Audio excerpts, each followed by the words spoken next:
Welcome to Outwired without Scott Bahr, who apparently said he was going to be here from his hotel room in Florida, who was on MC Fireside Chats earlier and just decided not to show up for the show for whatever reason. No, he said he's waiting to be let in. I think he might just be in the wrong way. He's No, he's in the wrong room. Like he might be in the Fireside Chats room or something. I think he might be behind the velvet rope, and the Guido bouncers are still not letting him pass yet. So he'll get in the Where did he club say here he in a was minute. waiting to be let in at? Like in the link in the channel or whatever? Yeah, Click it. yeah. He'll be Just in shortly. yeah, tell him to use the right link. Anyway, so hopefully Scott can figure it out and get here. In the meantime, we got an interesting show for you today. Maybe if we can make it interesting, right? Like the premise of the show is interesting. Whether we can actually pull that off, we'll find out. But we're talking about like understanding, like what are we're talking about, like understanding your audience, like who's coming to your park, who's not going to come to your park. Let's niche down. Let's figure out, who am I? Who do I want to talk to? Who should I write my website copy to? Who should I target my advertising to? Who should I target my marketing to? What do I say? How do I say it? Do I expand my market here or there? Is it worth it? Is it not worth it? All those kinds of data points, marketing points, discovery points. I think we'll probably just pick like a random campground, right? Somewhere in the middle of, I don't know. Does Google Earth still have that thing? I should go look. You remember that? Did you ever use the Google Earth thing where you just spin it and it's like picks a random destination? No, never done that. Yeah, it's pretty cool. That is pretty cool. Um, anyway, like you click a button and then it just picks a random place on Earth. But then, like, if I want to pick somewhere in the United States, then I got to like keep spinning and spinning and spinning until it picks somewhere in the US because it's like totally random. All right, I'll find you a random campground. But You like, tell everybody how are about. people really gonna know though that it's like random, right? Well, they'll have to trust me. All I've right, been you sure? told I've been told I have a trustworthy look about me. I'm not Well, sure that but everybody knows you on this show already, right? that's true. Like add place mark Google. There used to be a random thing, and I'm disappointed that I can't find the random thing now. So why wouldn't we do it through ChatGPT? I'm gonna ask it to give me a random Campground anywhere? RV Okay, park that's actually not a or bad idea. campground, and can we do Canada this time? Everything we've done is in the States. Why don't we pick a Canadian park? Well, like, but there's a lot less Canadian parks up here with websites, so you can try that, True. but it has to have Okay. a website, so we might have to go again. Oh, all right. All right. Well, so I guess like maybe if it's ChatGPT's finding it, it might like ask it for, I don't know, like a private campground, like some kind of, I don't know, bigger resort, right? That could appeal to more people or something. how does Whistler's Campground sound? You know that one? Jasper National Park, Alberta. That's operated by Parks Canada. That's probably not as good.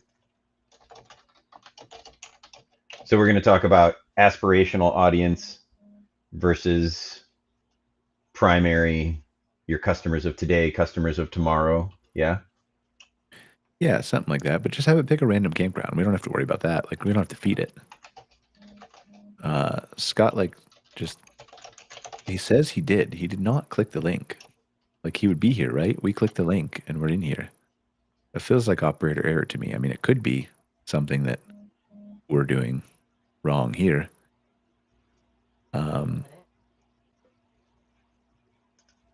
Well, he's got the link already, so I don't know. Like it was interesting. Like we had an interesting.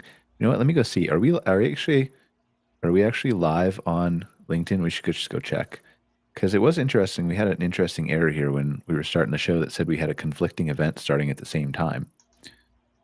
Uh-oh. But no, it says we're live. We're live on LinkedIn. So like I don't know. I think it's maybe the Episode Russians hacked us. episode 13, Outwired. Is this episode 13? Yeah. It started in February, right? Indeed. 4 in February, 4 in March, 4 in April, 1 in Lucky here. Well, look at that. It's number 13. What did you expect was going to happen, dude? Yeah, Friday. Is it Friday? No, it's not Friday. It's Wednesday. No, it's our 13th episode, though. Yeah, but does that count if it's not Friday? Absolutely. The number 13 is just horribly unlucky. I need some whiskey. All right, so I've sent you now Willow Lake Campground and RV Park. It's in All right, will you go down? You can see in Restream right at the bottom. Do you see where it says like the plus person? Yeah. Like with the human, not you, Jessica. Greg, you can do it because if you just click that and then you can copy the link and like give it to Scott in the chat and tell him to try that link. Maybe we like jumped into the wrong studio or something. I don't know. But like I'm just gonna open a glass of whiskey and we'll get Scott in here in a second. But yeah, it'll be interesting. We'll open up Willow Lake and we'll dive into this, and we're gonna give you some really cool prompts, some tips, some tricks, some ways to figure this stuff out, to analyze your different audience, and figure some stuff out that'll really help your campground. Is what I think our focus is going to be on today, and then we'll get Scott's take on data, assuming he can make it in here, and we'll get consulting take on, like, should I maybe even, like, we can explore things like, should I modify this campground? Would it make sense for me to do this? Would it, what amenities can I add to this? Like, what is the capital outlay for that? Like, there's all kinds of things we could do besides just digital marketing. So is it you said Willow Lake Campground? Yes. .com? .ca, I believe. It's in the chat. Willow Lake Campground.ca. All right, Willow Lake Campground.ca. Use a Canadian park this time for our friends up north. Where's it at? Like, I mean, located in Canada. It's a 519 area code of Woodstock, Ontario. All right, Ontario. Gotcha. All right, so we're over here by Hamilton, between Hamilton and London. Oh, yeah. On the way to Detroit. Okay, that's a pretty nice area, I think. I don't know that I've ever been there. That's a nice. I tell you what, they're in a nice corridor to get. My consultant's brain's already looking at it. They've got population centers nearby. They're nearby a highway, but not right on it. Nice spot for a destination campground, which is what it looks like it is. Oh yeah, Kitchener's a big city. Hamilton's a bigger city. Mississauga's a big city. London's a big city. They don't look like they're very far. Maybe 1 hour, maybe 90 minutes from Toronto. So lots and lots of people. Yeah, I mean, there's nobody coming from Detroit right now. But, well, no, that's not true. People are coming from Detroit. We're just not going back to Detroit. Nobody's going to Detroit. Yeah, we're just not going back to Detroit. It is one way. It's very much like salmon going upstream at this point. It's a one-way traffic. Yeah, that's a whole nother banter thing we should talk about. Like, did you give Scott the link? What is he doing? I did. He's rebooting his computer. Oh my God! Like, when in doubt, reboot. Handhold this guy through everything, man. He was just on MC Fireside Chats with you for like an hour. Do you really think he wants to talk to you again? I mean, nobody ever wants to talk to me, period. One time. Bam, there's the man himself. I mean, I don't know. Is he here? Is he not here? We could just spun up an AI version of Scott. That's a great intro. Anyway, welcome. Science. So we are, do you want to hit the little share my screen thingy, Jessica? Do you have whiskey there, Scott? You're in a conference. You should have whiskey. It's funny. I actually have coffee. Why? In a shitty cup. Because I'm tired. Because you're at a conference. Yeah. How else do you get through a conference? I have a reception to go to it a little bit. So. Oh, you said it was well attended there, so that's good, right? It is. Yeah, it is. Okay. Yeah, Bobby puts on a good show. Just too expensive for me to get down there.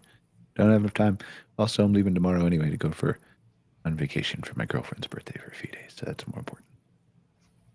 Okay, so we are doing, Greg supposedly randomly maybe found this, although there's no evidence, this campground that we're going to use for our diagnosis today. I didn't tell you that I was I'm a capital investor in this. I'm sorry. I just figured we'd make Outwired everybody's about to get some free marketing services if they want to pay attention to this stuff. It's pretty cool. That's right. We're going to learn some really cool stuff here, right? So, like, let's walk. Actually, you know what? Now that we got everybody here, before we start this thing that came across your desk, I almost forgot. Anybody? Mr. Bahr, you want to take that? Or you were in the air, so. I'm going to go with, earlier on Modern Campground, I talked about how the idea of huge campgrounds, like what the future of those and so on. But based on the session that I did today, and we as a group have talked about conferences and so on, kind of the what works, what doesn't at these things, and I was part of a session today, and it was 3 hours. That's why I'm drinking coffee. Jeez, okay, yeah, that's a hell of a session. And it was pretty exhausting. But one of the things that I had wanted to have happen is I wanted it to be a lot more interactive, and it wasn't.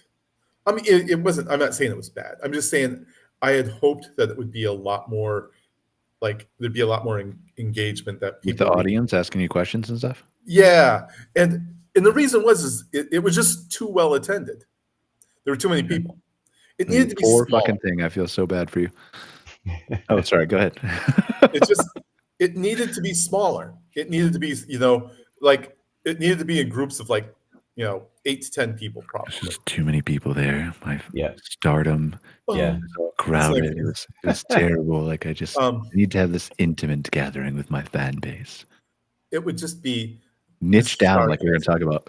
Sorry, go ahead.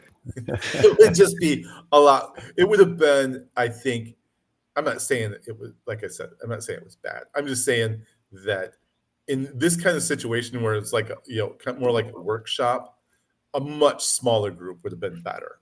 Sure. Like I said, I could have still spent 3 hours, but we could have gotten, the same amount done doing, 3 groups of 10 or something like that. That's all. So, well, that's obviously because everybody knows you're on the show and you're a fan, and they're a fandom now, right? Right. It is. It's the downside of celebrity. Yeah. But good. Like, I'm glad it was well attended. What are some interesting tidbits that came out of there? I think, one of the things that I'm always encouraged by are the like if you bring up a topic and you find someone that's already doing something like that and seeing success with it. So, to me, it was like some of the campgrounds are already doing some of these things that, we've talked about on this show, whether it's providing, like hosting events or offering different types of services. Like this one woman at her campground, she does, she has an area of her campground she's devoted to dog training and dog services and dog grooming and stuff. Okay. So it's really, she was like, she did it just because, some people didn't like having, people with dogs next to them and doing dog stuff. But then they have a lot of people, obviously, who bring their dogs. So she put those folks in a specific part of our park, and then brought in, they got this like AKC trainer to come in and train their dogs and do all these things. And they can get certified while they're there, staying. Wow. And she said it's like unbelievably well attended, and people love it. She's like, they have people like waiting to come to her campground to participate in this thing. It's just like, that to me, that's a little outside the box thinking, and it's really creative, and it was kind of cool, and there's a few other people that, doing. One guy, he was doing barbecues and stuff, and then realized all these people really what they wanted when they left was they loved like his barbecue products. So he's now selling his because he's also a cattle rancher. Okay. He's selling his meat, in like boxes of meat for people when they leave. Yeah. Freezer filled. Like we used to go to farms and do all that stuff all the time. Like buy that huge, Yeah, so he's doing it right on site. So there's stuff like that. That's, to me, it's really encouraging. It's really cool when I hear it. I love to hear those stories. And it's so easy. Like it's not. That's the wrong word. It's not easy. Yeah. It's so easy to come up with the idea, and I think often so many people get stuck in the fact of like, well, I can only come up with a limited set of ideas that I've seen in the Facebook group or somebody's talked about at a conference before, and they don't realize that there's really there's no shortage of ways that you could take it, all the way from the two you gave, right, of the meat or the dog training area. Like those are two vastly different things, but there's like in between and outside and around and to the left, top, up, right, down. There's probably like 10,000 different things you could do that could make your campground stand out. You just got to stop and think about it, right? Absolutely. Yeah. Absolutely. That's the hard part, though. It's almost harder. Like people need, I don't know if guardrails is the right term, but they need like some sort of framework, because if there's, we should license the Burnout Bob framework.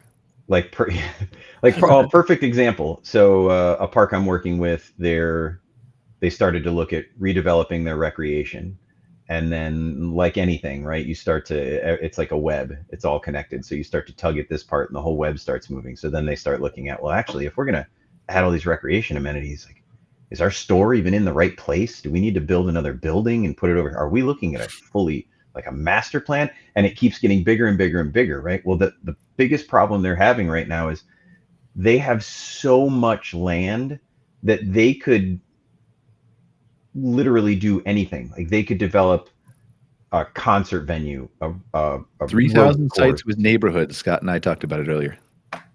So it's something like that, right? So when there's no construct at all, it's almost harder, even though No, just have it's AI open for generate an anything. image.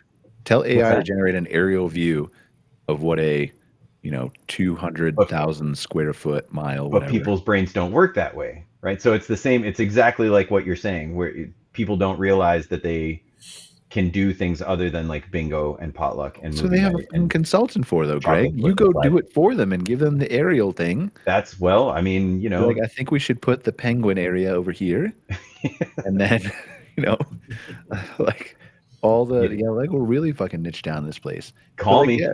I am available for your And penguin encounter. I don't want to rehash on what we talked about on the show earlier, but like with Simon from Camp Map was talking about how in Europe there's a lot of bigger parks, and for sure there's some in the United States and Canada too. Like he just brought up that, right? And I don't know what the split is or whether it's more prevalent over there, but he was talking about just how some of the larger, huge parks that have thousands of sites over there will be carefully, like either organically afterward or like mostly organically afterward, will grow up into sections where one's quiet and one's noisy and one's for dogs and one's not dogs.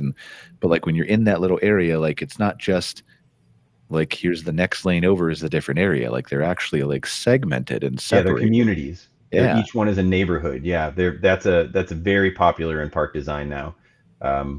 Very popular. I rarely work with clients big enough to do that, but there are some really cool designs out there now just like that. Angel of the Winds is a great example. It's a tribal nation owned park in Washington. They built it's absolutely gorgeous. It's overbuilt, like, I mean, wonderful, but they built neighborhoods.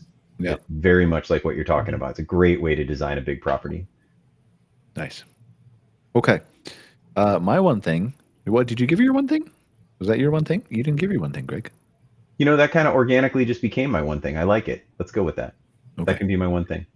My one thing is I just want to fly back to our flying cars conversation. I saw a cool video that Jessica will play for you in a second. I didn't warn her it was coming. But if you just share the screen, Jessica, so on the bottom, the icon with a square and the up arrow in it, if you just click that, nope, all the way down. Click that back, all the way down in the middle.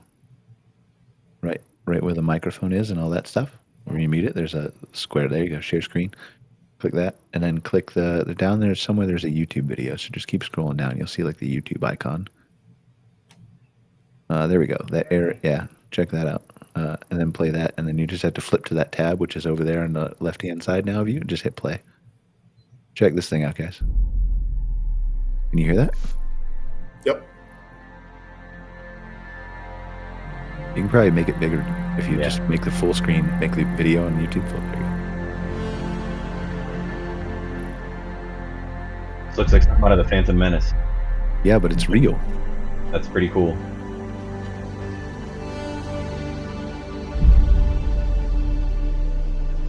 That honestly looks like Alberta. It really does.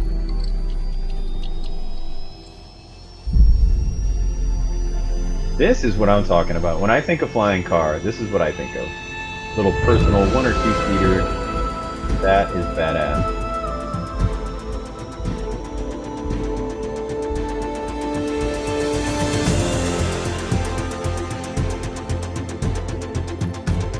I want one of these. Yeah. Oh yeah.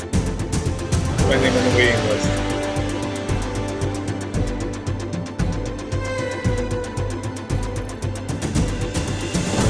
Like, I think they're, I don't know if they're, just hover over the video for a sec, Jessica. Let me see the title. Yeah, okay, well, I'm going to look it up. Fallen Out Air Bike. I had an article pulled up a while ago. Because there's stats about it today. We're going to open the show. Let's see, there's a news article that came across. Alright, Star Wars inspired air bike prototype channels childhood dreams with 124-mile-an-hour jet system. Details remain scarce about the Polish-designed rolling-out airbot vehicle. And the first video came out on Star Wars Day. Makes sense.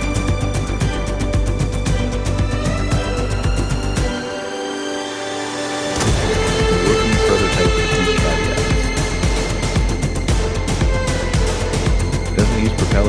powered by jet propulsion. Many months of hard work. What could we build in here? 7 times lighter than a typical motorcycle. Thanks to construction that combines carbon fiber and 3D printing. Proprietary stabilization system aided by a flight computer will provide automatic hover controls. And other details remain scarce. It's just come out of stealth mode development. So, I don't know. It's coming, guys. It's cool shit. I need one. All right, I think we're probably done. Jessica, you can stop. So do we want one? Yeah, of course. Oh yeah, that's what those little Ewok guys were riding in the forest. Yeah. So that was my one thing. Came across my desk. Okay. Are you ready to get started here? Let's do it. Bring it on. All right. So, that's the Star Wars bike again. So anyway, Willow Lake Campground. We are going to dive into this property and see what we can discover. My little puppy dog. You can come up with me if you want, or you can sit there. Let me start the preface by saying, like, we've been doing some version of what I'm about to show you for like 2.5 years. Ever since the first ChatGPT came out, right? And in the beginning, it was, and this will show you like kind of how AI is involved. Like, we would go here to a website, we would go down and take all the text and just like copy paste it, right? I think that's actually an image, but like we would take all the text here, we just copy paste it, and we would go back and forth to ChatGPT and put all the text in there and say, then learn about my campground. And then it would learn about the campground and it would remember it, and then it would be able to ask questions, right? And it was still like 3.5 back then, or early stages of 4 before it had the internet browsing access or whatever. So that was the only way you could really get it to train on your stuff, right? But the method that we're going to go through this, even though it's evolved and gotten better over time, and we're not just going to talk about marketing. I was talking to Greg before you got on, Scott, like we'll talk about some data and whether this stuff makes sense and how to decide. And then also like, CapEx improvements, things we can build toward people, all that kind of stuff, right? So we'll get, plenty of expertise from you guys in some of this stuff. But, for our side, we were primarily focusing on marketing, but we'll delve into the other areas in a second. And so we would do that, and then we would walk through the same principle of like, tell me the type of people who would stay here, tell me the type of people who wouldn't stay here, et cetera, et cetera, et cetera, and working our way down to audience style guide. It got much easier when it started to browse the internet. Even in the beginning, you could just post the URL and say, go learn about my campground. It's gotten a lot better since then. So we're going to use O3 to do this today and think through some stuff, which is one of their latest models, but it works on GPT-4o, which is the default model, I think, on the free plan. You should be able to use all that stuff and, duplicate like basically all we're doing here, right? So let's go back here. So this is where like we would always start. And if you don't know the models up here, like GPT-4o is the default. You can use it with that. You can use it with O3 as well. I think you can use it with 4.5. It has internet access. I don't think 04. Maybe these do have internet access now. They might all have internet access. Anyway, we're using O3. So we just come here, and the first thing you want to do, right, is just make it learn about your campground. And so you say, learn about my campground, study all the pages, read all the text, look at all the, I don't actually know if it can do this, but we'll find out. Look at all the photos, and remember every detail of every word. Oh, well, I guess it would help if I like actually put definitely better if you give it the link. Yeah. Yep, that's helpful. Well, I'm still learning how to use this stuff, guys. I'm sorry. It hasn't get. I heard that 03 Kreskin and then 04 Nostradamus are coming out later in the year. So that'll be those will be upgrades. That'll be interesting. I heard that Gemini 2.5 just upgraded their model yesterday called IO Edition. And they say it can like one-shot code all kinds of games. Cool. It's really interesting. Some of the demos. There's a really cool video on YouTube. I didn't get a chance to watch, but they were doing like the old Microsoft flight simulators and all kinds of cool stuff. All right, so you got to wait here a minute.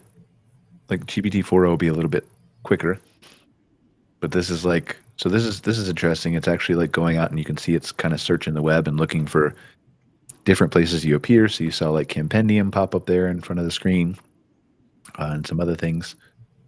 And so it's just kind of learning about the park, but also on the website. So, and this, for those that don't know, this is the difference between 03 and 4.0, right, Brian? This one thinks, it reasons. But if you're not into paying for 03, 4.0 is awesome, right? yeah, I mean, 4.0 is a fantastic start. Absolutely. fantastic. Like, again, if you're not doing this at all, like you're going to be 100x better than you were before. Right on. But again, like input, right? So like just not browse this website. Like, what do you want it to do with the website? I want it to learn about my campground. I want it to study all the pages. I want it to read all the text and look all the photos and remember every detail of every word. It's the prompt input versus the output. And so then you can kind of see how it's thinking through this stuff before it begins to answer. And then we'll get an answer here in a second. It's creating an image carousel for us. Do you think it can actually do that? It says it's creating an image carousel. I'll select 4 images from the gallery: a cabin, the aerial view of the campground. Interesting. There we go. Look at that. Sure did. Look at that. All right. So every public page, block of text, image I could reach on Willow Lake Campground site. Here's a concise mental snapshot of everything now at my fingertips. Location and getting here, season and hours. It's actually like, this is actually going pretty slow today for regurgitating the stuff. So I wonder if they're doing an upgrade to it. Operating season, April 12th to October 13th. Shoulder season hours, overnight RV sites, all but one are full hookup. Why do you think they let the one out? That's interesting. Anyway, mix of 30 back ends, 30 pull-throughs, dual 30 amp pull-throughs, G2I, that's some granular detail, and extra long premium 50 amp pull-throughs, J to N, no tenting allowed. 4 color-themed rustic sleeping cabins, purple, blue, red, and orange. Retro cottage sleep 6 with full bath, kitchenette, barbecue, and a private fire pit. RV sites from $75 to $95 a night Canadian.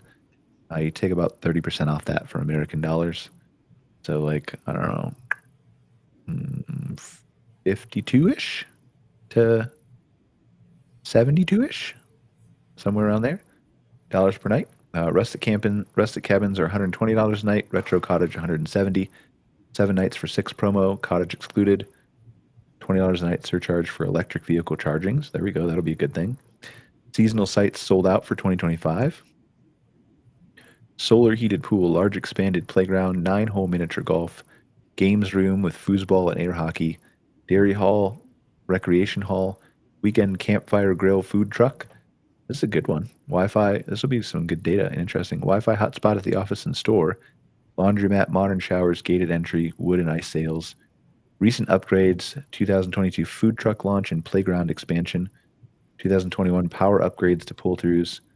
2020 mini golf plus 2 new cabins. Continuous washroom and store renovation since 2017. And then some details about house rules, extras and community vibe, contact.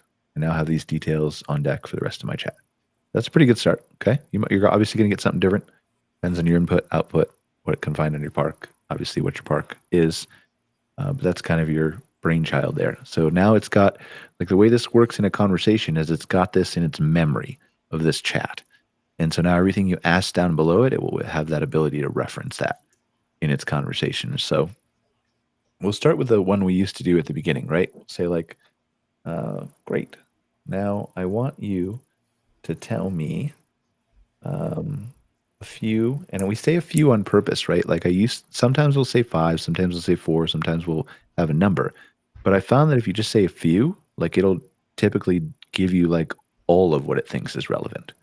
And sometimes it's right and sometimes it's wrong. But a few different buyer personas of types of people who would likely stay at my campground or could be convinced to stay at my campground. This could be for RV sites, cabins, or any types of accommodations I offer. And that's probably enough, right?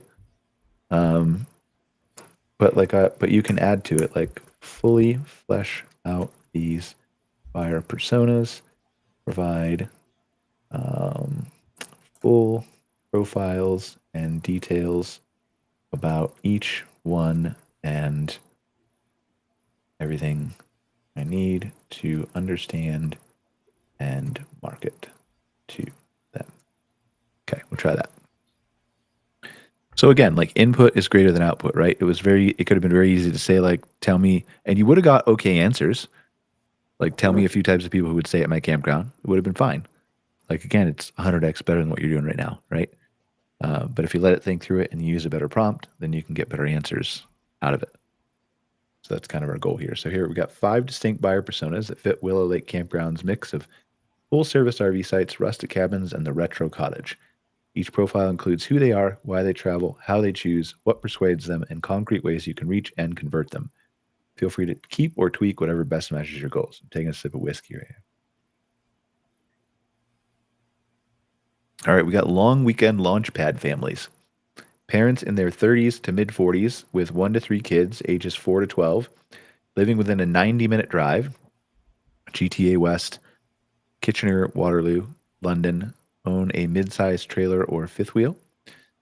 Attribute is core motivations. I'm not going to read all this, but just some for the people who are listening on the podcast. You can come on YouTube and you can pause some of this stuff. But core motivations, fast, low-stress escapes that feel like a vacation without a full day's drive, safe space for children to roam, a variety of built-in activities so parents aren't the cruise director, pain points, time crunch, school sports, fear of nothing for the kids to do, nickel and diming on extras, crowds and rowdy neighbors after 11 p.m., and then decision drivers, it gives that stuff, objections and answers, media touch points, messaging angle, promo hooks, and upsell.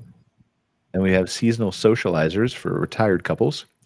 This is 60 plus, often grandparents, many with Class A or C coaches, or 35-foot fifth wheels they park from May 1st to October 1st.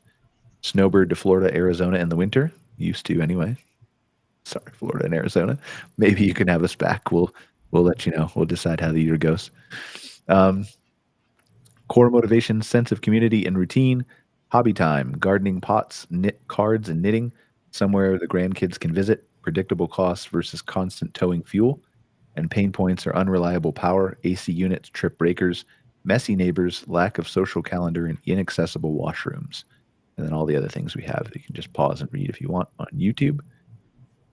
Cabin capers, millennial couples.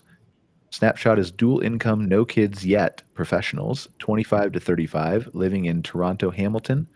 No RV, book your color-themed rustic cabins for a 2-night stay Friday to Sunday.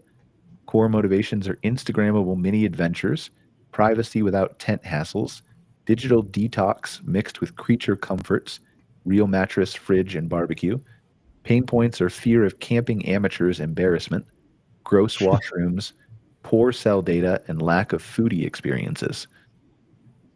And then we have mobile office nomads, remote workers aged 28 to 45 driving a Class B van, small trailer, or EV towing setup, travel Monday to Thursday to avoid crowds, stay 3 to 5 nights while working. Core motivations are reliable power and LTE for Zoom calls, peaceful midweek ambiance, quick run to town for groceries close to the Highway 401 corridor. Pain points are camps with weak Wi-Fi, noisy lawnmowers at noon, limited daytime workspace, few healthy food options. And then the final one is reunion retreat friend and family groups. 3 generations or friend pods of 6 to 8 people, ages 8 to 70, booking the retro cottage and sometimes an extra RV site for a long weekend. Core motivations are single roof plus overflow options, full kitchen to feed a crowd, campfire stories that beat hotel lobbies, central southwest Ontario location for relatives converging from Windsor, Niagara, and the GTA. Pain points are limited meeting space, cramped hotel rooms, noise complaints from adjoining walls elsewhere, and cooking for picky eaters. So what do we think of these so far, guys? Like, I know you haven't had a chance to really dive into what this park offers. We can peek around a little bit about it while you talk, but well, that's actually what I was hoping you would ask, because I am so curious as to what Scott thinks of these personas. Like, does this match up with the data that you get when you're building the North American Camping Report? How do these line up? Are they realistic? They are, and I feel like some of the information that was pulled in, used some of the stuff that we've Right on. Yeah, that's not reported, arrogant for at all, like Scott. the Everything's digital about me. detox stuff. My Well, hands. that's why I'm on here, isn't it? Why else would you want me on here?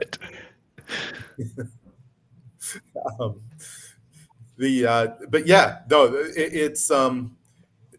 it does line up with some of a lot of the stuff that we've talked about, we've measured. We've been talking about some of this for a couple of years now. So it hits upon the personas that will be attracted to that kind of experience while they're on site. So the group stuff I'm really I don't mean to interested interrupt you, in but I just because realized I know these guys, Mark and Melanie Jaycock. So I've met them a couple times. But anyway, go ahead. Okay, cool. But like the group stuff, and it seems, even though it's a fairly limited part of the overall picture of the type of guests that you get, the ones that do it are Yep. really good guests.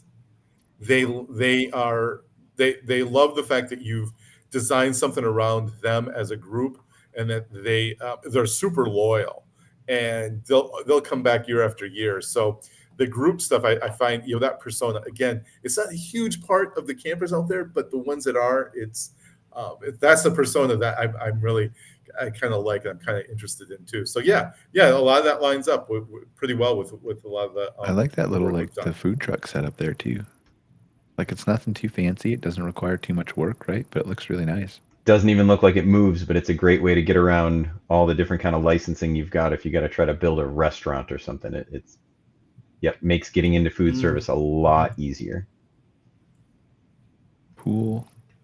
I'm just trying to gather some information about this in your guys' mind, right? So as we work through this stuff, you can say like, I agree with that or don't agree with that. It looks like a really pretty smallish destination campground. Yeah. And just going by that, I would agree with everything it said about the personas, because this is that kind of park, that weekend getaway, the place for the groups, and I agree with Scott 100% on the group thing. If you can get a group and make them happy once, boy, you've probably got, because now your place is it's not just a place to camp, it's tradition. So it's not just, oh, we go camping on this weekend, we go camping here, we go camping at Willow Lake. That's where it happens. Yeah, we were talking about that on Fireside Chats earlier about the souvenirs and stuff, just that you buy, right? That offering those unique souvenirs in your stores are just one more way to get people to remember, I got it here, I did this here, Absolutely. I did this, right? Yep. So I don't know if there's any more we need to explore here for photos, but if you're interested, you can come here to YouTube and you can see some of the stuff like that we're looking at, like nice, clean, again, like basic roads, right? Nothing fancy or paved, but you don't necessarily need that. Nope. It's really pretty. Looks very clean, very well maintained. All right, so we got that. All right, so let's go back to our prompts now. Okay, so we've got our people who would stay with us, right? Now, like there's a lot of cause to say like, so it says, well, here, like it says how to use these personas. Match channels to personas, families and seniors to Facebook ads plus campground review sites, millennials and nomads to Instagram Reels and TikToks plus SEO blogs, reunion groups to VRBO and Airbnb listings plus targeted Google display ads. Segment your email list and remarketing pixels by travel window, weekend versus midweek, site type, and past amenities purchased. Build landing pages that mirror each persona's biggest question set, e.g., is the Wi-Fi strong enough or what can my kids do? Great advice. Again, you got to have the time to do this, and also not a website designer from 1990 who charges you $200 every page you add. Use the exact phrasing you want to see on Facebook comments, or you see on Facebook comments and TripAdvisor reviews to improve SEO relevance. Tailor packages and visuals. Photos, families want playground action shots. Millennial couples want aesthetic cabin interiors. Nomads want laptop by the lake scenes. Copy. Seniors care about peaceful community and level lots. Cabin capers care about cozy, aesthetic, Instagrammable, and crafted cocktails. Refine over time. Track booking source codes. Survey guests at checkout. And adjust persona details every season. So there you go. So like, and again, we'll dive into a lot more of this stuff. We'll give you some better prompts in a second to dive into some of those details. But first, like, I want to show you the antithesis of this, right? Because it's very easy to say, like, my campground is for everybody. It's beautiful and I built it. But it's not. And so it is for a lot of people. And there's a lot of people to market for if you did your research in the beginning or generally if you're just lucky. But you should take a moment to understand who your campground is not for. Okay? You just Yes. will now do the opposite. Find the people who would never stay with me. And this really opens your eyes into like, these are the people who I should not focus any of my time and effort on, right?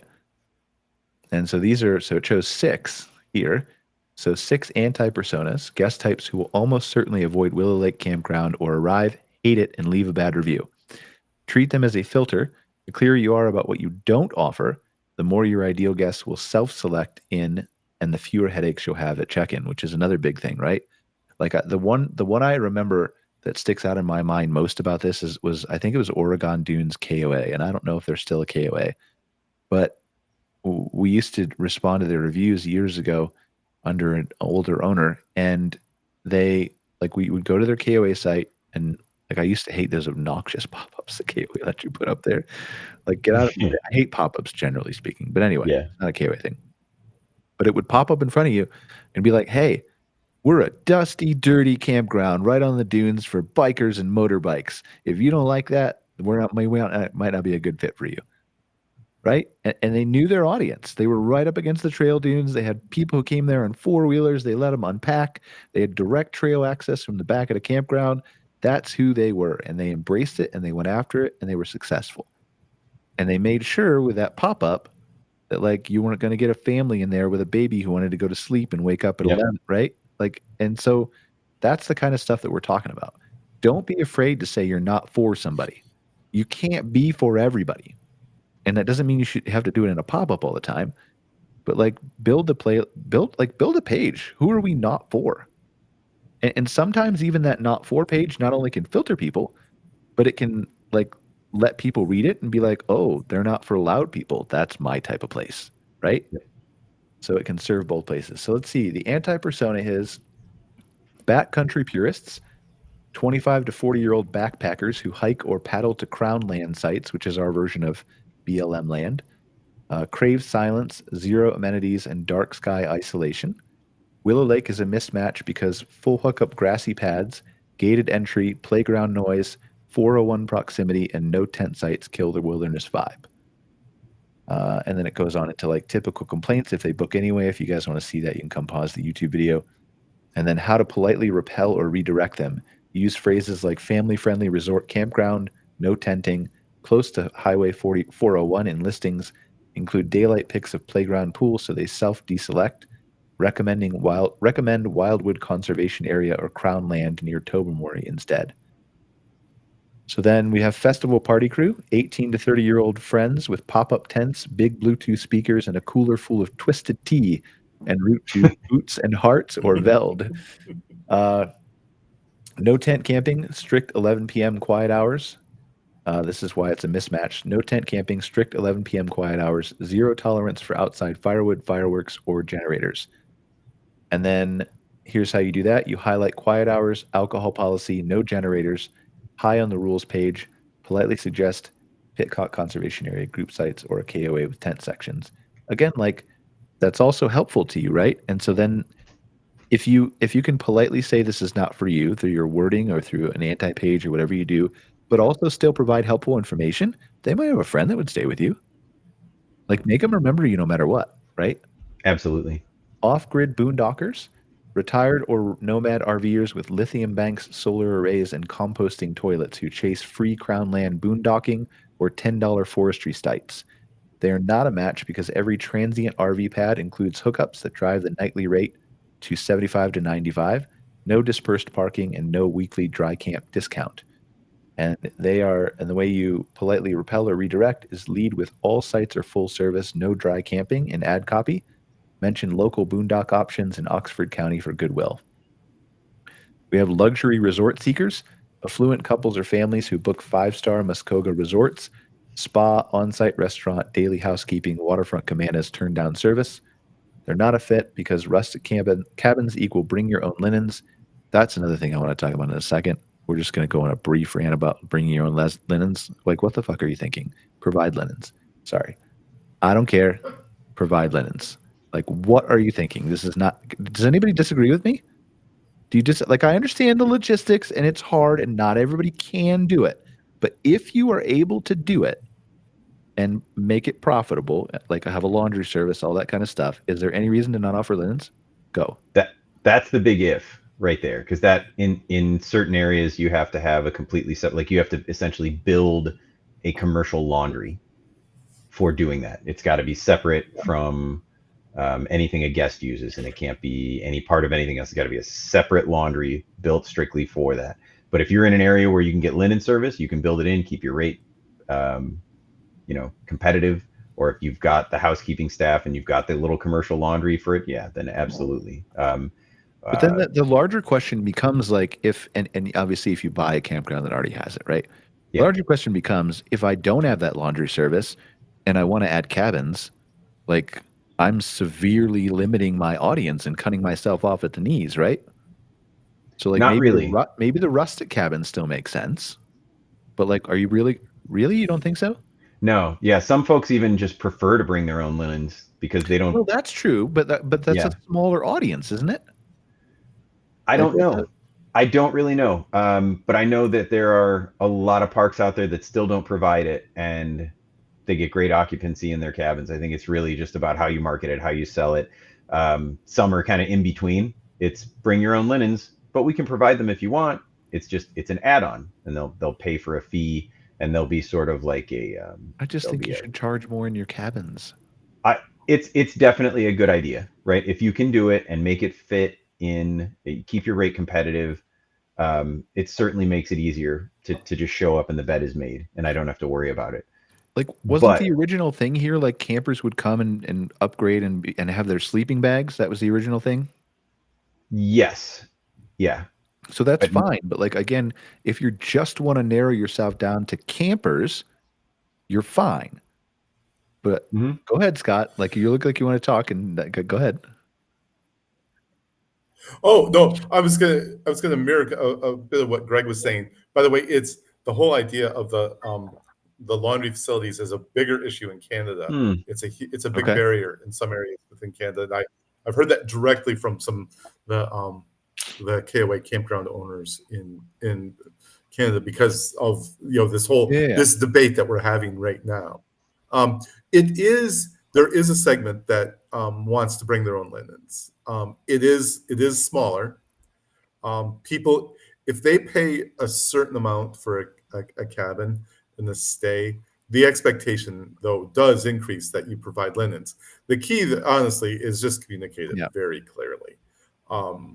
But it is an opportunity. A lot of in some of the more recent research we've done on glamping is that linen service is a distinct discriminating factor in terms of how someone views how high-end the experience is.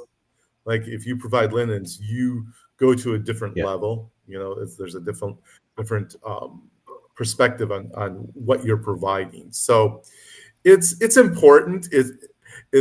I've been doing research with KOA for over 20 years, and this debate has been going on pretty much the entire time. And it's in glamping, it's even more important, right, Scott? Because the expectation is not just that I have a bed, but it's a really nice bed. It's not just a mattress; it's a really comfortable mattress, and the linens are not just Holiday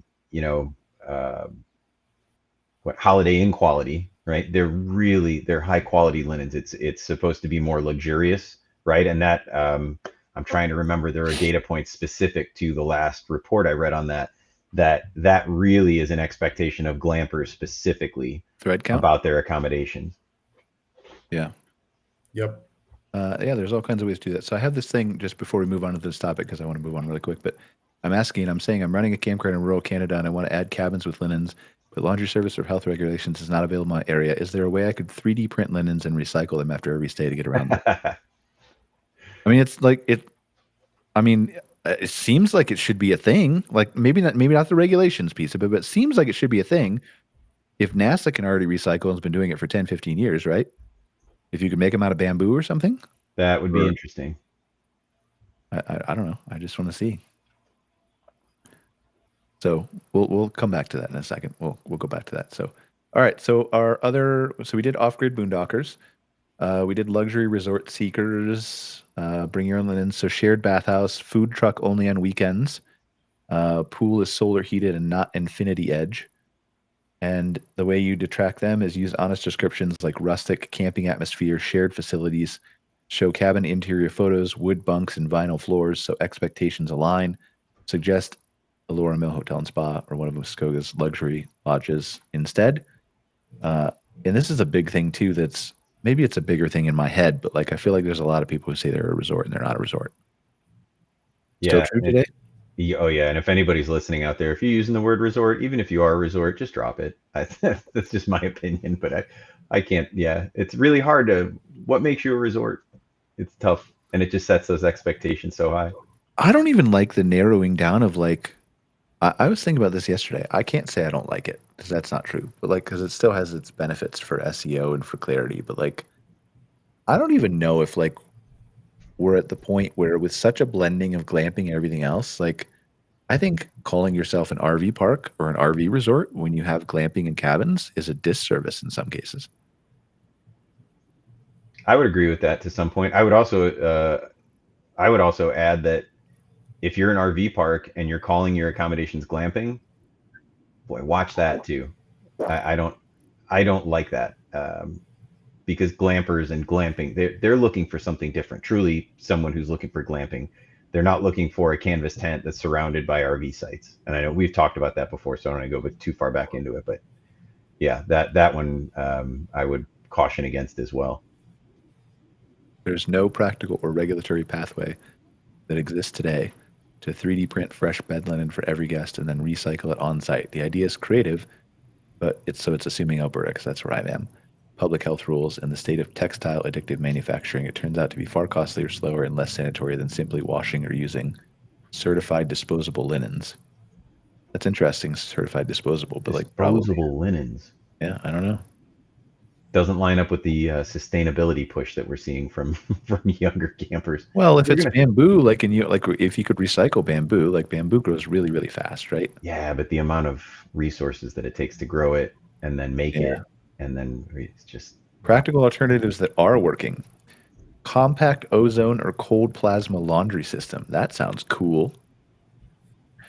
I'm picturing like a sci-fi video game is what I'm doing right now, but small wall-mounted units inject ozone into cold water, disinfecting at greater than 99.9% kill without hot water or heavy chemicals. Example, Clearwater Tech Ecotex Aerethral AH20K. Plugs into an existing washer, low water and energy meets laundered requirement, at least in Alberta. Upfront 2 to 4K needs basic washer dry maintenance. 1.7K kilogram washer plus an ozone unit can turn 25 queen sets a day. Enough for most campgrounds. That's interesting. Should we actually click this thing? How far do you want to go in the rabbit hole? Not very far, but like, I mean, but have you heard of this stuff? I have not. I mean, that's why I'm interested in clicking it, right? So like, there are perhaps other options out there for people who would only ozone laundry machine, $260. I want to see. I want to check out how the United States question in a second. Certified disposable or compostable linen sets, single-use sheets and pillowcases made from spun lace cellulose or PLA, brands. Haypack disposable bed sheet, Sustain beauty wrap sheet, mobile or regional linen service, guest provided sleeping bag liners.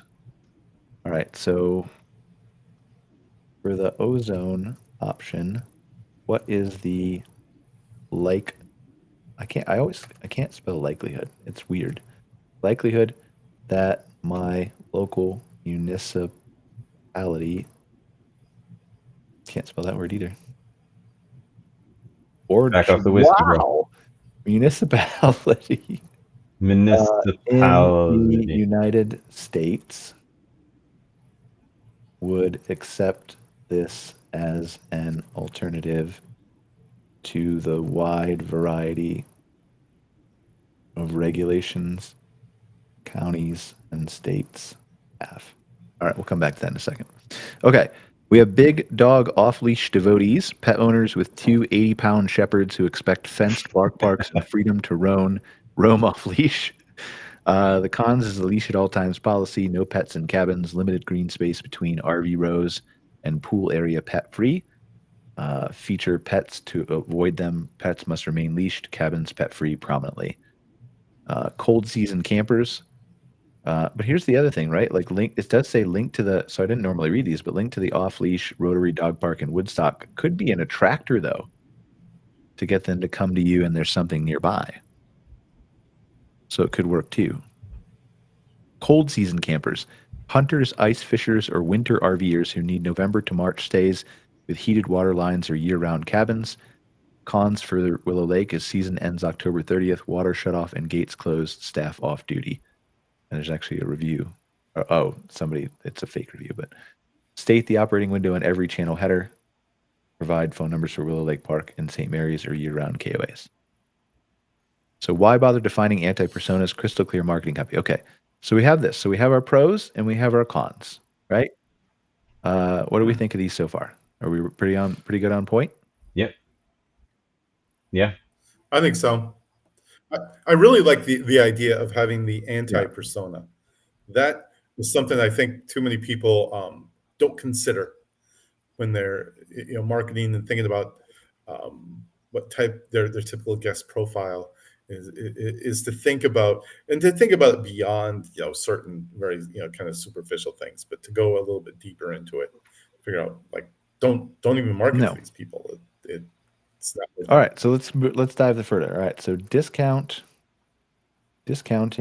and forgetting all the people who would not stay with me above. Let's focus on the people who will. I want to niche down. Well, first, actually, let's say this. I want to begin by writing website copy on my homepage that will be seen by all of these different types of people that will generally resonate with them and encourage each different group to explore more content that I will create later specifically for them. Tell me what to say to improve my homepage copy. And then you can say, like, I don't know if this will do this, but we'll try this. Like, list what is there now, section by section, and how you would improve it, step by step, with explanations, reasoning, etc. We'll try that and see what that does. I think I will go out and just look at the website again, would be my guess. But we'll see what that does. And then we'll flip over here. Because ozone injection systems are now recognized at the federal level, CMS and CDC, regulated as low-risk pesticidal devices by the EPA, and can meet OSHA exposure limits, most U.S. county and state health departments will greenlight them as long as you prove they deliver hygienically clean linen and prevent and protect staff from off-gas. In practice, hospitality and campground owners in 40-plus states already use wall-mounted or skid-mount ozone units. Approval is not automatic, but with the right paperwork, your odds are better than 70 to 80% in a typical rural or suburban county, and still better than 50% even in states with tough indoor air rules such as California or New Jersey. Below is reasoning the deal breakers inspectors watch for. So CDC, CMO, memo, okay, whatever, EPA, OSHA, CDC, how state and county codes usually play out. Most lodging regulations are performance-based. Phrases like linen shall be laundered and rendered sanitary dominate hotel, RV park, and campground rules in states such as Texas, Colorado, and Arkansas. They don't dictate temperature or chemistry. Variance or equivalency clauses are common. Example, Minnesota's campground chapter lists a dedicated variance part in Ohio's health code. There you go. Lets you apply to the Board of Health for alternatives. Indoor air jurisdictions. Add one extra hoop, show that any room where ozone is generated has a monitor or alarm and keep steady for occupants. Real world acceptance snapshot. Rural or small city, county campground or motel, likelihood of acceptance is 80%. Submit manufacturer efficacy data. Large tourist county, moderately to high, 70%. Like, I mean, is this going to change how you recommend things, Greg? Potentially, yeah. If they could get it, I mean, yeah. You still need a larger machine to wash that kind of stuff. But that does, I mean, if you can get it done for $260 as opposed to a few $1,000s for a commercial laundry machine, yeah, absolutely. The only thing I wonder about is ozone can, and this is, I'm going into the weeds, ozone can degrade fabrics, finishes, but I'm guessing if they're using it in a laundry setting, they've worked that out, right? A high level of ozone can actually degrade and deteriorate all sorts of stuff, paint and finishes on flooring, your clothing. So that would potentially be a concern, but I'm going to guess they've got that worked out. Probably. All right, we're done with linens now, but welcome to Willow Lake. Lifetime Memories of Warville. Okay, I was just checking to make sure it was the exact text, so it does. All right, so here's what we got. Below is a diagnose, prescribe walkthrough of your current homepage copy. For each section, I first quote and describe what's there now, cite where it appears, explain why it underserves one or more of your 5 target personas, and then give draft replacement copy or structural tweaks that speaks to all of them while nudging each group toward its own deeper page later. So we have above the fold hero section. Headline 1 is Welcome to Willow Lake RV Campground and RV Park. Online reservations are now open. Headline 2, which was in that slideshow we looked at, Lifetime Memories, award-winning facilities and service, plus a Book Now button.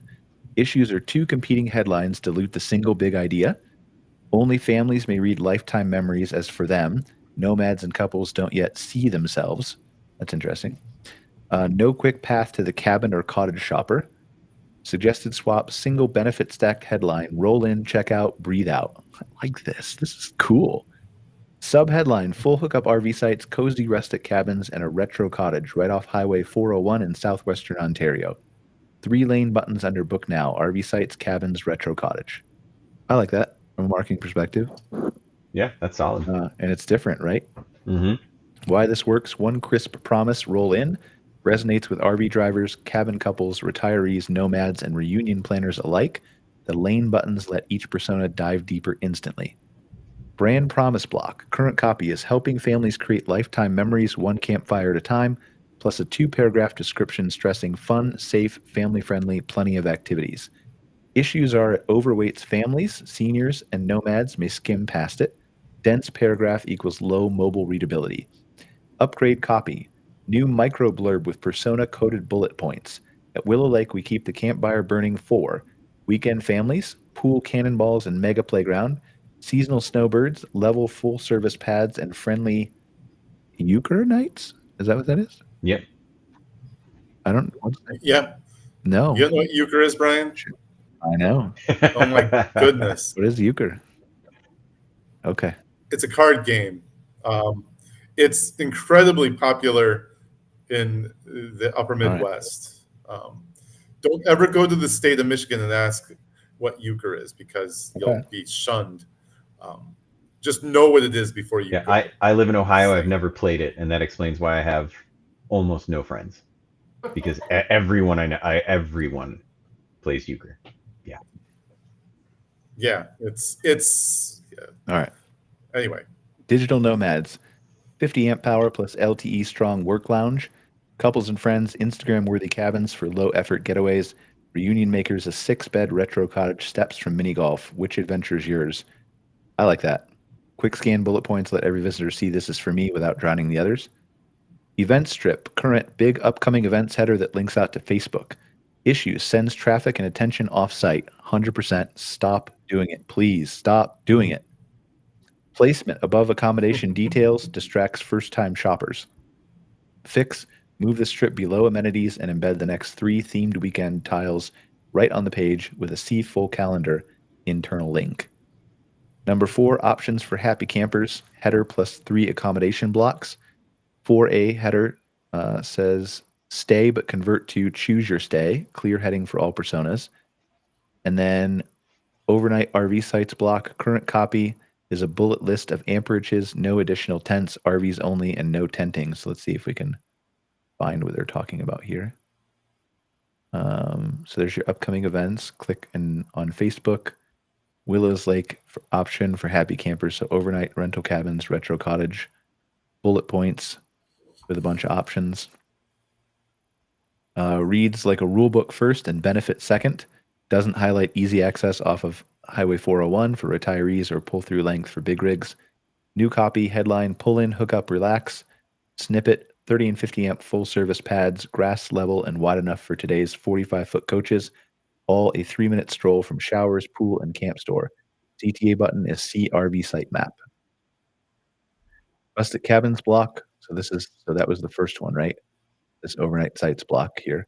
Now it's going to move on to rental cabins and retro cottage. Rental cabin or rustic cabins is paragraph begins situated at the top of the campground. Issues are burying the romance. Wooden tent but dry. Typo. Oh, it found a typo. There we go. Headline is cabin comfort and comfort soul.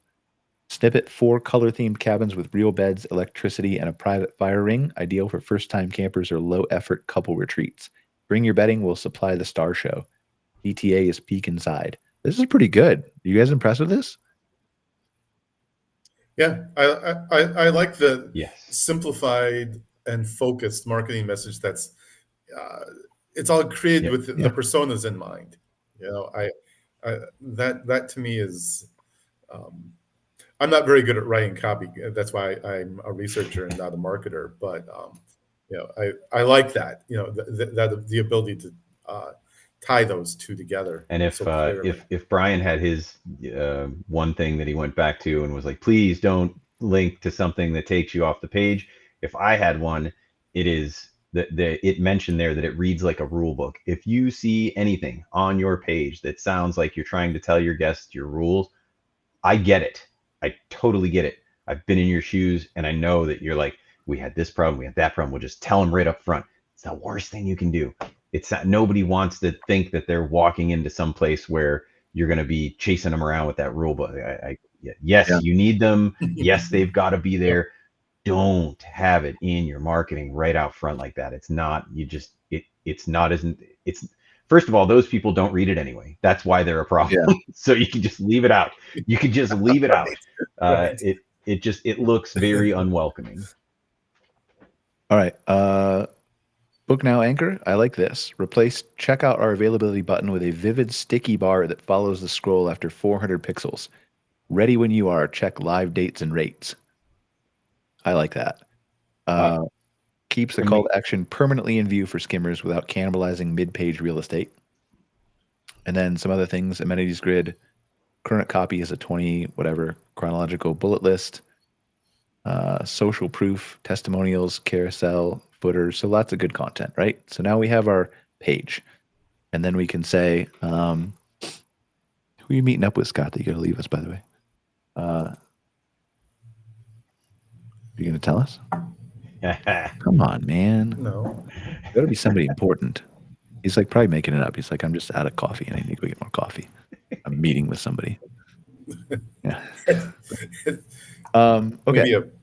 Nick needs to go meet with Juan Valdez and get some more beans to make more coffee. Now, what interior pages? List them all. Should I create to make sure all of these buyer personas feel welcome? Try that first. And again, there's different ways you can take this, right? What are the interior pages? How should I rewrite my copy on the RV sites page or the cabins page? You know, should I create dedicated pages devoted to this niche or that niche? And we'll get into that in for a few minutes when Craig and I are going to cut the show early anyway, but because we both have things to do. I'm going on vacation tomorrow. So, and I don't know, what do you have to do, Greg? Me, it's dog thing again. It's always dogs now. I've got a 16-year-old, and she just needs continual attention. And if her schedule changes, my schedule changes because she's the queen of my world, basically. So, All right, that's sort of fair, but like, I don't know, man, that's sketchy. Like, did it's she just definitely sketchy. Yeah, book an appointment with you and say like this is the week that she has to go out early? Or that's essentially it. Yeah. As things change, my life changes now, and I'm very fortunate to be flexible enough to do that. Below is the complete interior blueprint that keeps your 5 welcome personas front and center while still covering every nuts and bolt topic a campground website needs. So we have families weekend getaways. Working title is stress-free weekend family escapes. Core audiences are long weekend launchpad families. Seasonal RV living, your summer community. Cozy cabin getaways are cabins for couples and first timers. Work from camp is Work from Camp HQ, and group reunions are family and friend reunion retreats. So that's interesting. Core accommodation pages linked from the Choose Your Stay block on the homepage. RV sites, rustic cabins, retro cottage, sitemap, and virtual tour. Amenities and activities cluster. So this is breaking apart separate pages for stuff. This is interesting. Pool and playground page with pool rules, depth chart, lifeguard hours, and new playground photo timeline. Mini golf and games room, campfire grill food truck page, Wi-Fi and connectivity page. It's important to people. Camp store and services, accessibility and comfort. Information and trust pages. We have rules and packages. Events and themed weekends calendar. Local attractions guide. Campground rules and policies. FAQ hub. Reviews and testimonials. Our story and hosts. Getting here and maps. Blog or campground journal with articles tagged to persona categories for sure. Contact and enquiry form. The enquiries, do you guys understand how much better enquiry looks when it's spelled with an E? I'm curious. It sounds fancier and nicer. I don't know what to tell you guys. I think it's pretentiousness. That sounds snooty to me, Brian. Yes. Maybe, but yes, it sounds pretentious. Utility footers and legal, site accessibility statement, privacy cookie policy, terms of service. So okay. So like, and let's ask, like, I'm concerned. Let's say okay. So great, I have, go Scott, are you leaving? Somebody said, oh, it's actually Casey from CampSpot. That's good, because like Casey doesn't come to very many conferences anymore. He's too much of a high-level executive. Yeah. Tell him I said that. I will do that. You know what? I will actually pass that along. Okay. All right. Have a good time, Scott. All right, guys. See you, We'll Scott. talk later. Bye-bye. Okay. Bye. So then the niche down stuff, right, is like, so great, I have my website copy now. Can I ask you a question before you move on? Yeah. All of those pages that recommended single page for all of those amenities. Mm-hmm. Would you recommend something like that to your clients? I mean, I think if I had, yeah. Okay. Like if I had the time to do it for people, and that's the limit is the time, right? Yeah. Because like a new website build, this is easier to structure, but like having the copy, having the attention, having the time, like all the things that we're recommending to people now kind of align this stuff too. Okay. And we've talked about like pages for individual personas too, like calling, and they did that. Mm-hmm.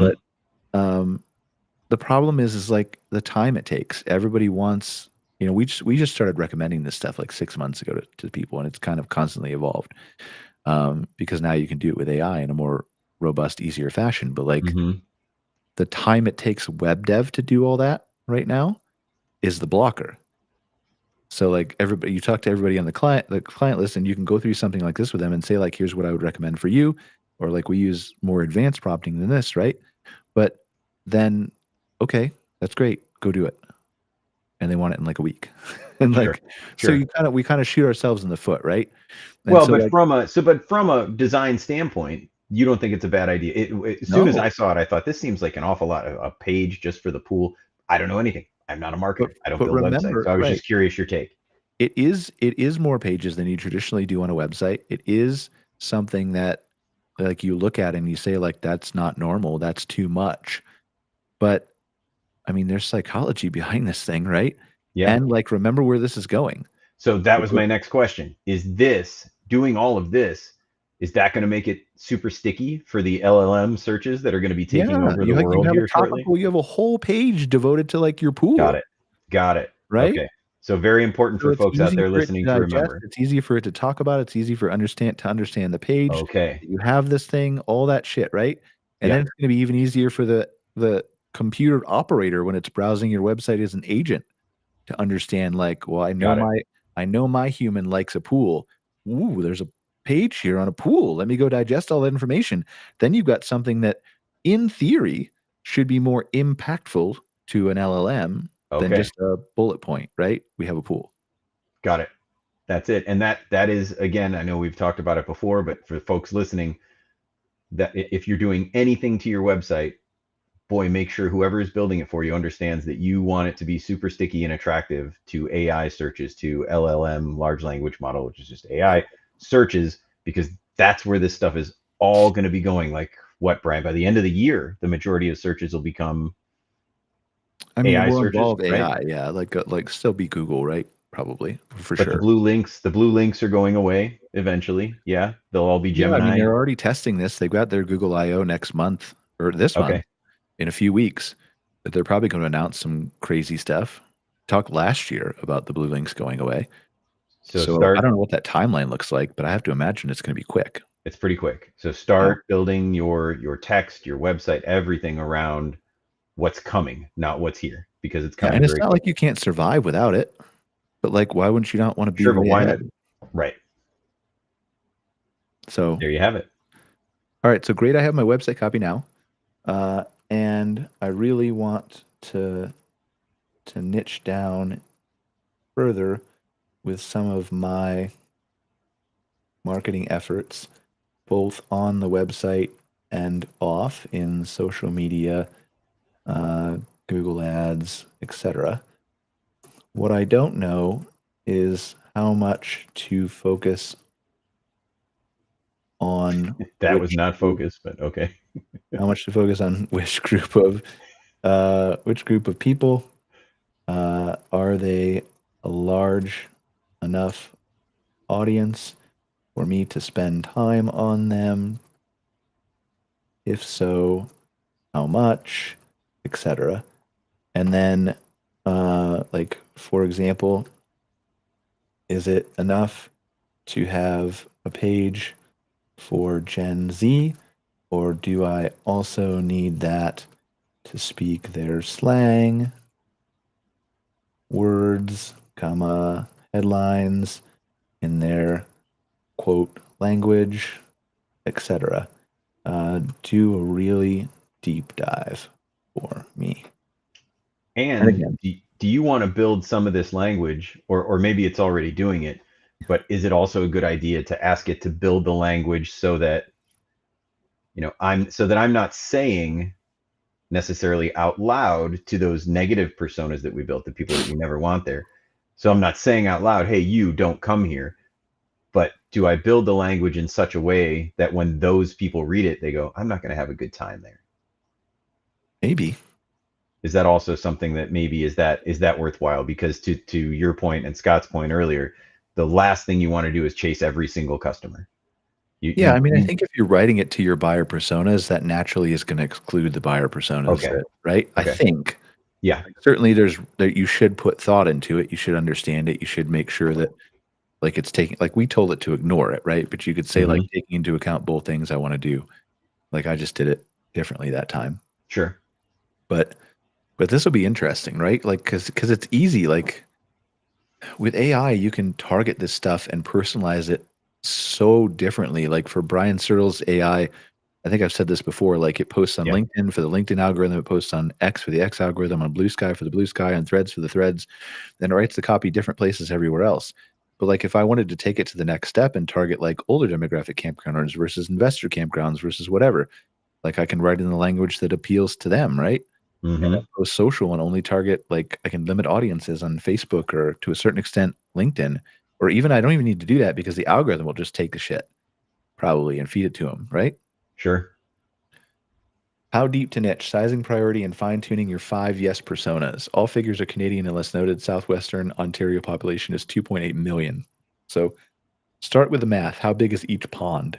Weekend families, RV, within 90-minute drive, GTA West, which is Greater Toronto Area, West, KW, London, Hamilton, 2 million people. Addressable households is 160,000 RV owning households, 14% of all. Percentage of Willow Lake's bookable nights they could realistically fill, 45% of your transient RV nights, Thursday through Sunday. That's interesting. That would be interesting to run that math sometime and see if that's realistic, right? Like the deep dive research that we're doing on other things. They travel nearly to every school holiday. They're greater than 40% of all new Canadian campers. Seasonal socializers, same radius, waiting list only, 40 seasonal pads. 100% of seasonal inventory already sold out. Cabin capers, Greater Toronto, Southwest Ontario, Niagara, 2.8 million, 25 to 40-year-olds. 70,000 cabin curious households, extrapolated from 49% of new campers being Gen Z millennial and rustic lodging intent data. 70% of your 4 cabins nights, Friday to Sunday and some midweek. They account for half of all Canadian campers and book short lead time trips. Mobile office nomads, remote eligible workforce in Southwest Ontario, 21 to 25% hybrid remote work. 240,000 workers within 90 minutes. 50% of midweek. Wow. I mean, obviously they're not right. That's pretty interesting, isn't it? It is. Reunion retreat groups, Tri-City, Halfway Point, families within 2 hours. 35,000 multi-generational families planning a reunion yearly. That's Canada family size plus KOA multi-generational travel data. 65% of cottage nights plus 10% of adjacent RV nights. I think that's a pretty good occupancy rate if you combine all that shit, right? Yeah, absolutely. If you can hit it, yeah. Households equal population times 2.5 persons. Flat rounded sources RV ownership. 14% Canadian campers, 65%. Gen Z millennial share 49 to 50%. Remote work 23%. Scott might think that's a little bit lower. It might be. Yep. Dollar weighted priority stack. Channel to persona fit and recommended split. So Google Ads, 40% of SEM budget. Bid on RV parks near. Cabin capers, 25% of budget. Keywords, cabin getaway, Ontario. Nomads, obviously this is more scientific. We have tools that can look up that stuff, right? But yeah. Nomads, 20%. RV sites with Wi-Fi, Ontario. Work from campground. 10% for reunion, family reunion, cottage, Ontario. 5% brand terms only. Meta, Facebook, Instagram, paid, carousel, and Reels in parents of kids 4 to 12. Reels and stories with cabin interiors lookalike on Instagram. The TikTok, organic, LinkedIn ads, email flows. You can pause this if you want to look on the YouTube video and just kind of go through this. Allocate 65% of your total paid budget to Google, 25% to Meta, Instagram, TikTok, 10% to LinkedIn. LinkedIn is interesting. So many people have ignored LinkedIn for so long. I think there's an untapped opportunity on LinkedIn. Interesting. I would never have thought of it for... Because it's B2B, right? Yeah. But like those B2B people still go camping. They camp, don't they? Yeah, that's true. Yeah. But wouldn't you still pick them up someplace else? You'd pick them up in their Facebook or their Instagram or... Maybe. Interesting. Never But there's thought a about whole lot that. less competition on LinkedIn. Sure is. Interesting. Organic social labor hours tilt the other way. Do you need Gen Z specific slang? Short answer, no. Tone switch, don't slang down. Why not full slang? Authenticity risk, forced lingo ages in weeks and can feel inauthentic coming from a family campground. Cross-generational site, same homepage, must not alienate retirees. SEO impact, keyword intent language is neutral, not slang. How far to go with persona pages and content? Tier 1 build this season. So here we go, like tier 1, tier 2. Guys who are listening, who want me to build you 25 pages all at once? Listen to this. Okay. So it doesn't really take like 2 seasons to do this, but still. Yeah. Persona pages, families, must have itinerary planner, drone pad length, KPI target, 3% homepage to family page click through. That's interesting with KPI targets. Cabins, 360-degree tour, what to pack list, OTA price, compare widget. Nomads, speed test GIF. That would be interesting. Desk monitor rental upsell.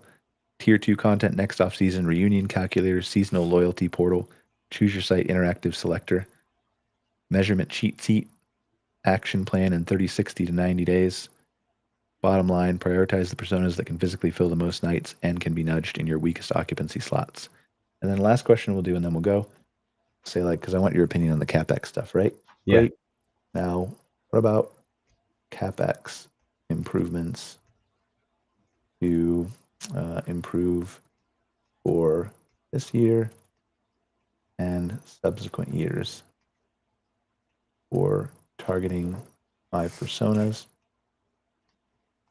or even increasing those personas that might come?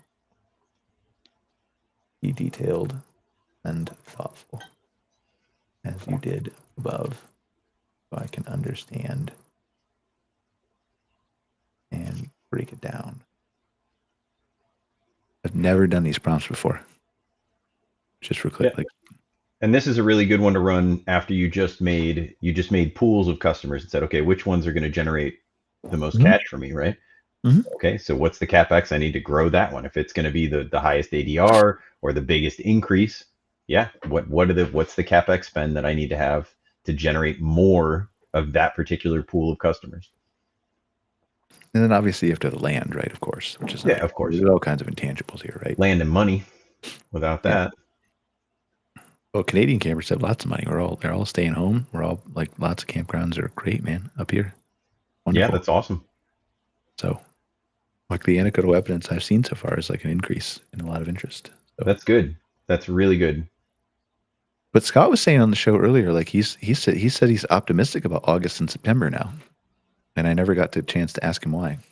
I still have nothing but solid, happy faces when I ask my clients about their reservations. I just spent a couple days fishing with a friend of mine who owns a KOA in southwestern Ohio, and he said they are ahead of last year and rocking on. So we'll see what happens. Yeah, it is. It's fantastic. And again, if I like, prove me wrong, I would love to be proved wrong, right? Yep. Same here. So.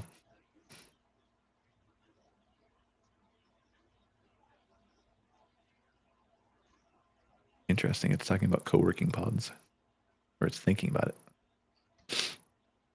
Which again, Scott would. It's unfortunate that he's gone, because it sounds like the work from the campground thing, it's still there, but people are doing it less. Yeah, but I think that's probably because there's not that much attention being paid to those people. Yeah, that could be as well. Sure. So, like, again, he is right that they're less, generally speaking, but I think there's something to be said for, like, just, we always cite Steve Jobs with the iPhone, like, you didn't know you needed this. So the fuck, I just came like camping, and there's this pod here that I can go work in. Mm-hmm. And also it has a glass door. I can watch my kids on the playground. I think there's a crossover there that I think we maybe don't define that well, because are you working while you're camping? Well, if I'm out there Friday to Sunday with my family, no, you're not probably working. not, right? So but full timers and people that are there, traveling and true hybrid or remote workers. Or if you can pull them from the cities. Yeah, right. Yep. If you're close enough to a city. Work from home. Sure. Which, according to this data, is 25% of people in this area, right?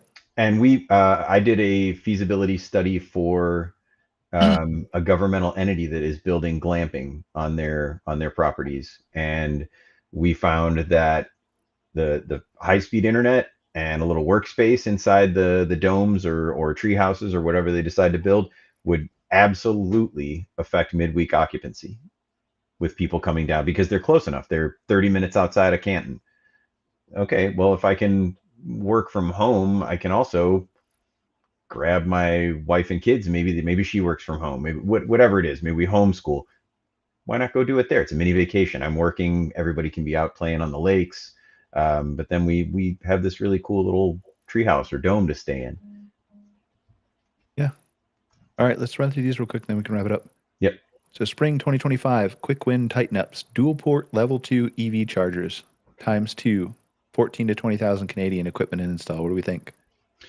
I think that I hear from owners all the time, they put in chargers and they're not getting any use, but then I see data saying that people want charging stations. So that one is I don't know. But are they putting it in and not marketing it? So this is where I feel like the problem is they don't put it in a good spot. They don't market it well. They just kind of use it as a sideshow. Oh, if you stay with us, you can use this. open it up to everybody. Let people come in and charge at your charging station, then sell them stuff out of your store. And, I think that a lot of times they are not marketed right, to your point. This says $20 tonight. Surcharge is already in the rules. So it looks like it's recommending for this one, right? To maybe like dual port upgrade or something. Mm-hmm. Enterprise Mesh Wi-Fi plus Starlink backhaul to Dairy Hall, 12,000 Canadian dollars. Thoughts? It'd be about 9,000 US, 8,500 US. What is this? Enterprise Mesh Wi-Fi Starlink. What is backhaul to Dairy Hall? I am. The Dairy Hall is their little, the big building we saw. I'm sorry. Okay, I'm like, I am having a hard time figuring out what that is. Yeah. If they don't have Enterprise Mesh Wi-Fi, I would absolutely say to go with it. I know, again, some people are leaning away from it because it's expensive and it's difficult to provide, but people want it. It's not especially for that. If you can get it done for $12K, go for it. Well, look at this. It's estimating like the ROI plus 10 Sunday to Thursday RV site nights per week times 20 weeks times $90 equals 18,000 payback in less than 1 year. It's really fast. And just think about the math on this for a second, folks. If you can pay this back in less than a year, if you can pay it back in 2 to 3 years, whatever it is, maybe it doesn't come through. Maybe you go, oh, geez, I don't see as many people using it as I thought they would, or we get a lot of complaints about the Wi-Fi. You are adding value to your property one way or the other. That's the one portion that this is not measuring right now, is how much does that add to the value of my property? So if I need to borrow against it, or if I need to sell it off, or anything you can do to add value to the property is still worth it. It's still worth it. So even if you don't think it's going to get used that much, or you think it might go down all the time, maybe it will. But if you can pay it off in less than a year, you're losing money if you don't do it. Well, and again, like, you must also market it. Yes. Like, you really have to start paying attention to your marketing. Yes. It just, and I know, like, I'm not going to spend too long on this, 2 seconds. Like, I know that I'm biased, but like, for God's sake, stop hiring the website companies that just are a factory that just want to charge you one time and not have a relationship with you. And I'm not the only one who does, nor do I do it perfectly. Also, I mess up, right? Lots of times. But like, man, there's just value in somebody who like can even do this thought leadership with you. Like, I don't know a single other website company who would even spend the time to do this thought leadership with you. Like, and we're not doing that with every client. We can't, right? Because I'm only me. But like, yeah, sure. All right, playground shade sales plus toddler tot lot module, 10 to 15K. Do it. Absolutely do it. If you could get it for 10 to 15K, absolutely. Shade sales are beautiful architecturally. The shade, everybody wants that at the campground. If you can't plant trees and wait 25 years for them to grow, throw up the shales. Throw up the shales. They look spectacular. Let's try that later. All right, self-serve firewood s'mores smart kiosk, 8K. After hours wood runs and impulse snacks, margin add-on, $120 net margin per week times 20 weeks, 2.4 thousand payback in 3 years. Yep, absolutely do it. The self-serve firewood's great, and so is the s'mores kiosk. That's a really interesting one. And so are I just talked to somebody who's got lockers. They've got a big enough park. They've got a lot of residents. They're not residents, but people who stay with them long term. They worked with, I think it was Amazon, to become a drop point, and so they got Amazon lockers. We used to have one of those in our apartment buildings in Cleveland, and they're getting a fee for it now. So it takes a big one off the front desk, because I had a lot of long termers, and my goodness, you become a shipping facility for 4 or 5 months of the year when those folks are having stuff shipped to your campground. We never accept mail. If you're out there, don't ever accept mail. But packages are a different story if you want to do that. But boy, having the lockers, oh my goodness, game changer. And potentially you get a few bucks for it. For sure. All right, I think this was supposed to be a table, so we're going to have to digest this real quick. 2026 revenue expansion tier. 2 glamping domes with half bath and a deck, 60,000 each. Shell is 12K plus platform, HVAC, and finishes. Cabin capers and nomads, limited cabin inventory, Instagrammable demand. ADR $200, 60% occupied, equals 87,000 a year for 2 domes, payback in 1.4 years. The occupancy might be a little bit, that might be a little pie in the sky. And I mean, maybe they're in the middle of a lot of good cities there. Yeah, right. It's possible. I just don't know. 60%, I don't know that you're going to hit that blended, and especially in your first year, second. So that payback 1.4 years, maybe it's 3. But again, if you get that payback in 3 years and you have that added value to your camp, that's a no-brainer. You just do it. Fenced quarter-acre dog park with agility set, 25 to 40K. Leash fatigue, my dog needs space, converts pet travelers. Add $3 per night dog fee times 1,500 dog nights equals 4,500 lifts NPS and LOS. Yep, it does all of that. And as we know, so many people buy their RVs specifically so they can travel with their dogs. So yeah, cater to them. Premium pull-through regrade plus paver patios, 10 sites, 90K. Seasonals and retirees, $300 plus $300 a site seasonal rent plus 10 new seasonal resets equals 3K a year. Add value to daily premium rate. That 90K might be tough. That feels low. It depends on how many sites are they saying to do? I can barely see. 10. 9,000 a piece. Maybe that might be a little low on the 90K. Okay. But it's easily worth $300 a site to a seasonal for sure. All right. Bathhouse facelift part 1, heated floors and touchless fixtures, 70,000. Review score defense reduces water use by 15%. It does, but people hate touchless fixtures. I don't mind them, but people hate them. They want to just be able to turn the water on, because half the time, you know how this is. You go and you get this one doesn't work, that one doesn't work, this one's not working. Oh, this one started working, now it's not working. Now this one's not working. Yeah. Sometimes they fail. I'm not a huge fan of them. If it's a quick in and out restroom, like if it's inside your store or something, and it's just something for somebody to, okay. But if it's your main restrooms where somebody's going to go, they're going to brush their teeth, a dude might go in there and shave. That's you want to be able to turn the water on and off. People don't What like if you just have a button, like a keep on button on the side or something? I don't know. Like to the side where you I don't know. You could just turn it on, but the heated floors thing is awesome. That's game changer, level up. That's an ooh thing. That's going to get you reviews, and yeah, if you can afford that, those are sweet. All right, 2027-28 step change assets, multi-use reunion pavilion, 3,000 square foot, catering nook, $300,000, reunions, families, events, weatherproof communal space, unlocks weddings, corporate offsites, 15 weekend rentals a year times 1,500 equals $22,500, payback in 13 years, but big halo. That's a tough one. I'd want to know for sure that I could get more of those weddings and corporate offsites. 13 years is a tough one to swallow. 300K, you can get a quicker return on you that. think that not for nearly everybody, but because their position's so centrally located between those big cities, maybe. Yep, absolutely, maybe. And maybe even sooner.